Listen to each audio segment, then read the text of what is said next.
Ani nammoo dikko qarree qaba. Qawween isaa lama. Takkanaati anaa jedhee bite. Haa barattuu jedhee.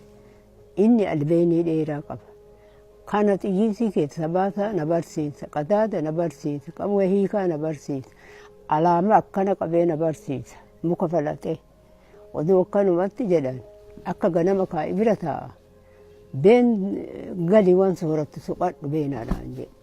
Yoo warratti gala ka'ee waa sooradhee irraa bahe tim jette qawwee. Qawwee yoo tim jette ani abbaa ajjeesan jedhee fus jedhee fiige.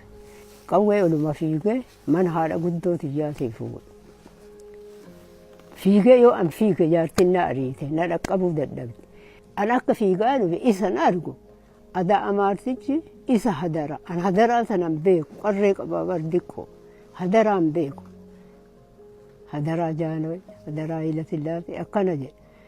An akka fiigaatuma dhufe rabbummaan itti qajeelchee tufi ila keessa wal jedhe tim yoo godhe namticha marraaguma kana kutee lafa dabate.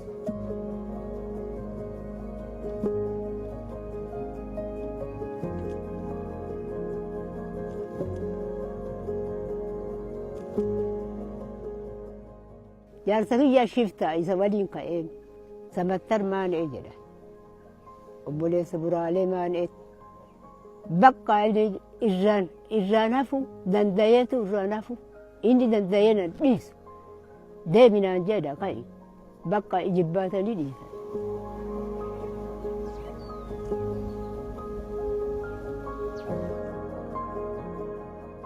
Rabbi ma jala jirra. Gargaarsa namaallee hin qabnu. Guddaa hin qabnu. Eega Oromoo ta'e nallee Rabbiin ammoo lafa kennee fi wannoo taate adda. Na jiree akkasiin na jireessitee na ulfeessitu bicha kanatti dhaamadha malee wanti birmaani.